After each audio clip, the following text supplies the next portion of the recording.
Okay, so if you stop right now, like just for a second, and really tune into your body, what are you feeling? Maybe, you think you're physically fine, but perhaps your jaw is clamped shut, or your shoulders are kind of hiking up towards your ears, or maybe it's just this restless ache, Yeah. this sort of quiet dread deep in your stomach that you keep trying to scroll past or organize away or just Yeah, and rationalize. we often just dismiss those feelings, don't we? Call it stress or maybe a lack of focus. But when we really dig into this, the message is actually quite profound. These physical things, the tension, the shallow breath, that quiet ache, they are signs that you're failing. They're information. Okay, information. So if I'm feeling this like constant low level tension, is that actually tied to some emotional block? Or is it just, bad posture from sitting too much? What are we really diving into today, We're Ver? diving right into that, into the idea of the unfinished process. Mhm. The mission here really is to understand why we carry these physical burdens. Mm. That quiet tension you mentioned, it is a signal. A signal for what, though? A sacred signal, a stubborn one too. And it's somatic. Mhm. It's in your body. It's kind of pulsing beneath your skin, maybe echoing in how you react today. It's trying to get your attention. It's like it's saying, hey, there's energy here, something that still belongs to you, something you didn't get to fully feel or say or, complete. Right. Okay, let's unpack that, this unfinished business. What form does that usually take? Is it always like big T trauma, or can it be smaller stuff, moments we just sort of miss? Oh, it's so often the small moments that just pile up. Really? The conversation that got cut off, the apology you never got, the no you couldn't quite voice, or maybe a dream, something you really wanted, you just folded up neatly and tucked away, maybe for safety or to keep the peace. This energy, it's just waiting, not to punish you, not at all, but simply to be felt. That makes me think of something fascinating from the materials, this idea of somatic storage. When we don't let ourselves really experience an emotion or finish an action, where does it actually go? Well, it doesn't just evaporate. Based on, Gestalt ways of thinking, what we don't fully experience gets kind of frozen, suspended, and it gets stored, not just up in your head, in your memory, but fundamentally in your body. You feel it in your muscles, your nervous system, and then naturally it shapes your present day choices, your relationships.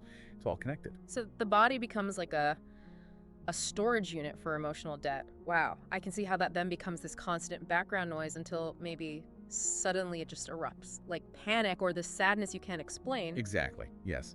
There's this example, and it highlights this perfectly. She's, 34, really successful, incredibly organized, the type, never raises her voice.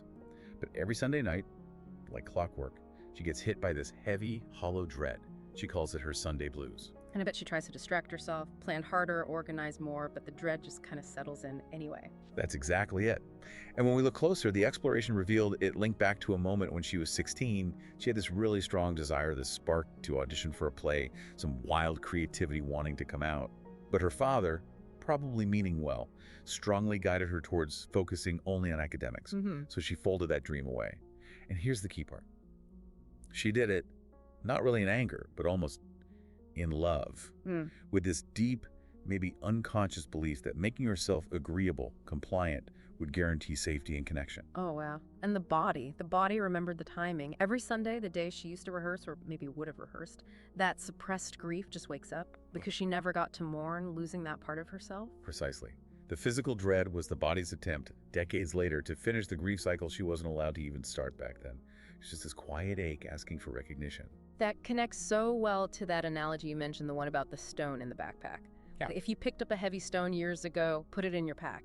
Eventually, you'd stop noticing the specific weight rate, it just becomes familiar. But your body, your shoulders, your spine, how you walk, it's all organized around carrying that hidden burden. That stone is the unfinished business. And it isn't asking you to just toss it away or forget about it.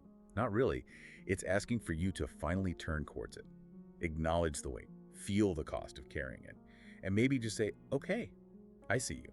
But if we carry this stone, sometimes for decades, without even realizing what process got short-circuited in the first place, how does that freezing actually happen? Well, we have this natural, quite beautiful cycle of experience as humans. It flows ideally. It starts with a sensation, moves into awareness, then we mobilize energy, we take action, we make contact, then comes satisfaction, withdrawal, and finally rest. We're actually built to complete these cycles. Okay, that makes sense. But when does the interruption happen? What stops that flow? It happens when we're not allowed to complete the cycle, when something external or even internal stops us. Maybe we're not allowed to feel the feeling, don't cry, or speak the word, don't talk back, or mobilize the action, just sit still, or protest something unfair. The energy that was naturally rising up for that action. Suddenly it has nowhere to go. It gets trapped, turns inward. Ah, I see. So that's the core of the freeze response people talk about. And maybe that explains why sometimes a really small thing now, like a slightly rude comment or a minor critique, can trigger this huge, seemingly out of proportion reaction. It's not really about the comment itself. Yeah. It's all that stored energy from way back then suddenly getting activated. Absolutely. That's it exactly. Think about Alex. The sources describe him as the Rock. Mhm. He's 40, seems calm, rational, never really shows emotion. But inside, he feels this deep, profound emotional exhaustion. And physically, when he's talking, you notice his hands are clenched, really tight. His jaw is locked. Wow. So for 40 years, potentially, he's had that energy literally locked up in his muscles. That's intense. What did exploring that physical tension bring up for him? The focus wasn't on digging up the whole story, but purely on the sensation itself. What was happening right now in his hands, in his jaw. And when he was finally invited to just stay with that, to notice what his hands wanted to do, he connected with this trembling, almost ancient rage. Turns out, at age 12, he desperately wanted to strike his father after a sudden, frightening act of violence. But he froze. Couldn't move. The energy mobilized to defend himself or maybe strike back. It just got suspended right there in that moment, frozen in the fist. So that fist has been metaphorically clenched, maybe even physically tensed in subtle ways, for decades, just waiting for the cycle to somehow complete. That's an incredible cost to carry around. It is. And the really profound insight here, I think, is that you don't always need to remember the specific original event in detail. You just need to notice where in your body the energy feels stuck now. Where was the cycle interrupted? You know, the no you never got to say might be echoing in every reluctant yes you give today, driven by that old fear. And because we're human and incredibly adaptive, we create these really clever strategies to manage all this stuck energy, don't we? These are the creative adjustments the sources talk about, are masterpieces of survival. They absolutely were masterpieces. Back then, they saved us. They protected us from overwhelming fear or shame or disconnection.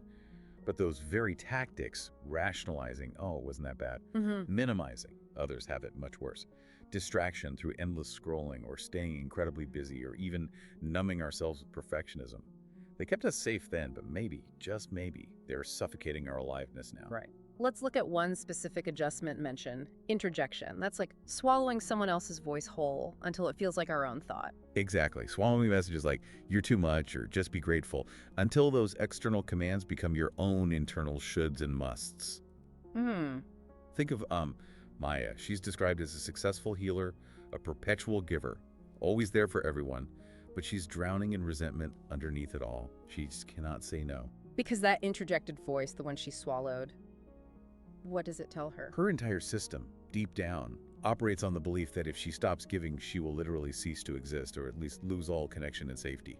Her worth got completely tangled up with her usefulness as a child. So that voice running her life now basically says, my safety depends entirely on my availability to others. Oof.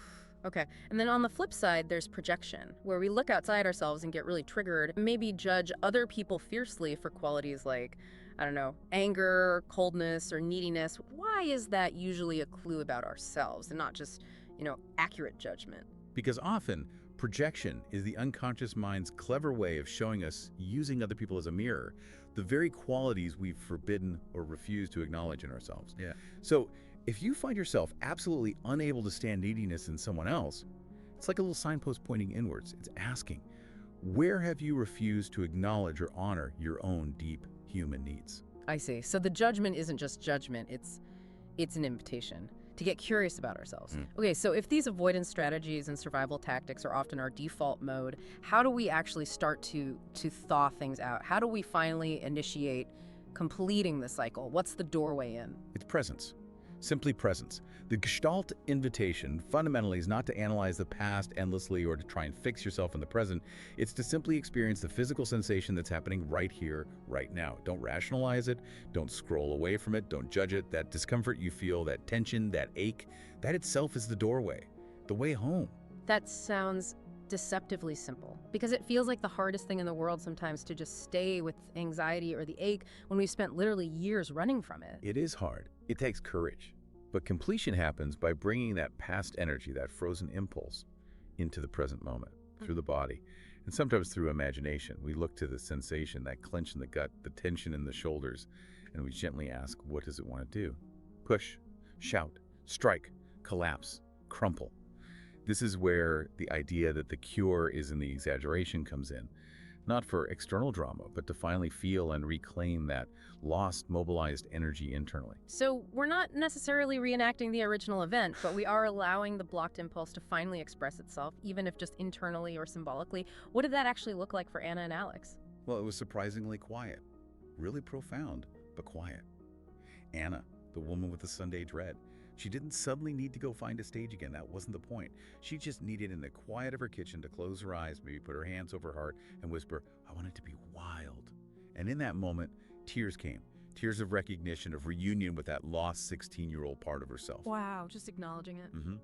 And Alex, the man with the frozen fists, he didn't punch anyone. He didn't need to. He let his hands tremble, maybe raised his fists slightly, held them almost gently in front of his own chest, and he whispered something like, you didn't deserve to be silenced back then.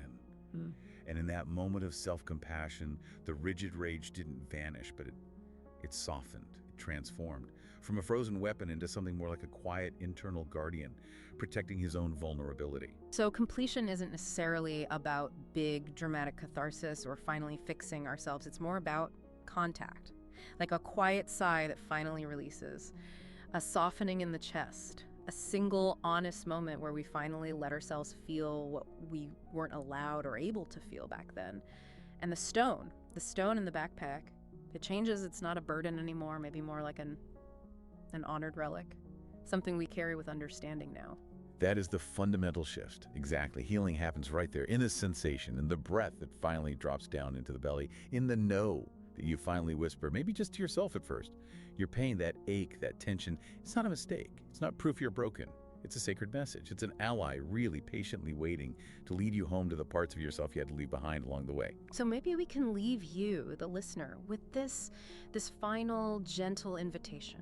Perhaps place a hand on your heart, or maybe on that tight spot in your jaw or your shoulders, wherever you feel that ache or tension or just aliveness under your skin, and just acknowledge it. And maybe whisper this, even if it's only inside your own heart.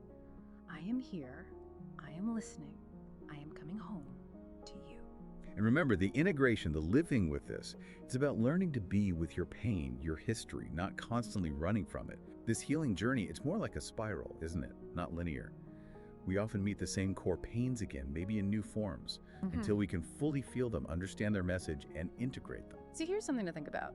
If your greatest current distraction, that thing you keep scrolling through, or planning obsessively, or perfecting if that's actually a masterpiece of survival, what single small feeling right now are you most afraid to give your full, gentle attention to just for a moment? And what might finally allowing that feeling, just acknowledging it, what might that finally set free in you?